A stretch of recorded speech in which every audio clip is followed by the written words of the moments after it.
Omusango gwa Dr. Kiza Besigye. Okay, soko omutuwe divorce yaliyo sebugwawo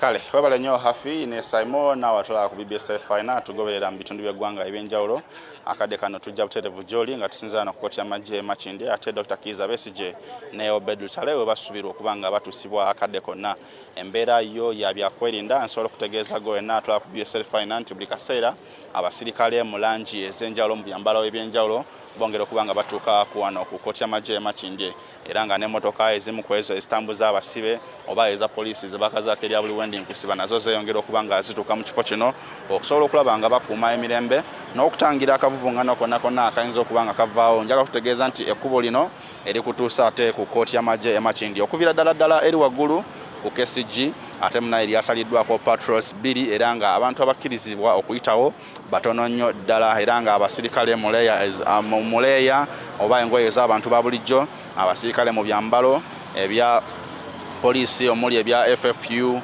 Field Force Unit n'abasirikale mu poliisi eya bulijjo nabo we bali nnyo. So okutunula eruyi luli eri ate osobola okulaba abasirikale mu kala eya black oba abasirikale abamanyiddwa nga ekitongole kya JAT mu byokwerinda osobola okulaba emmotoka eri wansi ezakazibwako ya drone oba abantu abasinga zibagamba ezikyasinza okubanga wezikukwata mu ddakiika ntono nnyo oba otuuse gye bakwagala nazo weziri wano ku kkooti y'amagye Makindye ku mulyango. Njaga kutegeeza nti okuyingirawo ate munaye kibeerera ddala kizibu era nga osooka okubanga oyazibwa n'okubuuzibwa ebibuuzo ebyenjawulo olwo nowennyonnyolako kiki ekikuleese olunaku olwaleero oba muntu ki oyo ogozze okulaba oba kale okweyimirira mu mbeera ng'eyo n'olyobanga okkirizibwa okubanga oyingira munda mu kkooti y'amagye.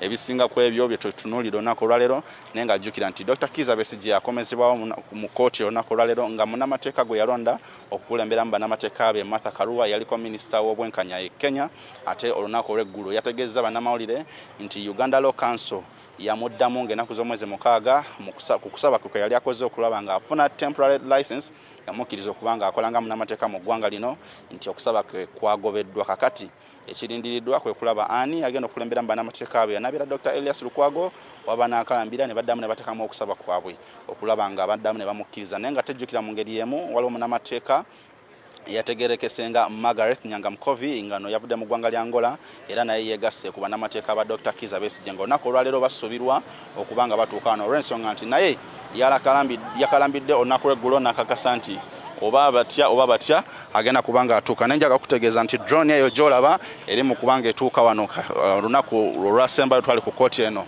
ye yaleeta Dr. Kiza Besigye wano era nga akadde kano nga bw'ogiraba eteeka okubanga etuuse ebisingako nga woobiraba yeyo yennyini era nga nze mu ddinisa nsobola okubanga mulaba ekitongole ky'amakomera kigituusizza yeyo gy'olaba eyingira awo ku kkooti y'amagye Makindye. Nkukakasa nti Dr. Kiza Besigye atuuse wano ku kkooti y'amagye Makindye kati ng'ekirindiriddwa essaawa omulamuzi yateekawo kuba yagamba nti ku ssaawa 4 bajja bba batudde okusobola okulaba nga buli kimu kigendera ddala mu maaso n'okulaba nga buli kimu kitambula.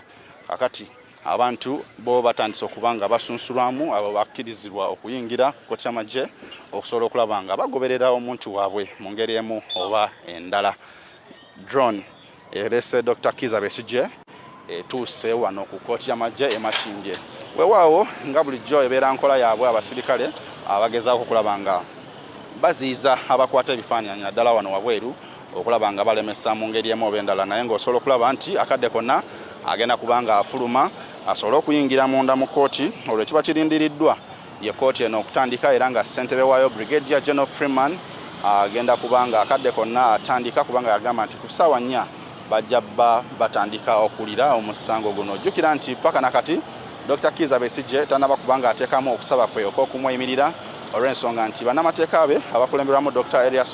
Ssalongo Elias Lukwago Lord Mayor w'ekibuga Kampala bo bakyawakanya ekyokuba nti avunaanibwa mu kkooti y'amagye ate nga muntu wa bulijjo kuba amagye aganyuka n'engeri gye yakwatibwamu okubanga agibwa mu ggwanga eddala n'okuleetebwa mu ggwanga lino. Era bano bawakanya ekyokuba nti emisango egyamuggulwako teyagiddiza wano mu Uganda nga bagamba nti kale yandibadde avunaanibwa mu nsi eri etali eno. Osobola okulaba nga ennyiriri z'abasirikale abakuuma amakomera oba abasirikale b'ekitongole ky'amakomera ekya prison nabo basobola okubanga basimba ennyiriri kubanga batangira embeera yonna eyinza okubanga eddako era nga Dr. Kiza Besigye akadde kano nkukakasa ayongera kuba afuluma ayingire munda mu kkooti y'amagye olwo ebisigalidde bive eri ssentebe wa kkooti eno Brigadier General Freeman Mugabe asobole okuba nga ajja. Bannabyabufuzi abalabiddwako sofa mubaddemu ambasada wa FDC naddala kati Kiwaye Katonga aba PFF, ambasada wa Swabiri Gwa amaze okuba nga atuuka wano ku lunaku luli eritwalako abali omulaba Dr. Kizza Besigye afuluma wuyo ayingira ne Obed Lutale nga bakulaga endulu ziva mu bawagizi abali wano ku geeti basobola okuba nga olulayo ku muntu waabwe era naye abawubiddeko Dr. Kizza Besigye. Kkiriza nkomewo Jolly Simon Hafi ate ebisinga nyingire munda nyongera okubikusakira olwo mbikuletere mu mawulire agajja maasawo aga jotobadde mbikukuŋŋaanyize obimbuuze ku ssaawa emu ate mbikuddiremu mu lulimi olwesigika ku ssaawa nyanze Suleiman Sebugwawo nkoze ne Robert Kalemera okutusaako ebifaananyi. Okay, kale tweyanzege embeera bwetyo bweri ey'omusango gwa Dr. Kizza Besigye bwegenda okubanga etambula neffe eddakiika wano zituweddeko byonna ebigenda maaso bajja kuba bituusaako mu mawulire gaffe gonna nga bwe gaba n'abagajja maaso. Awo twagaze olunaku olungi Ssaabasajja Kabaka wangaale.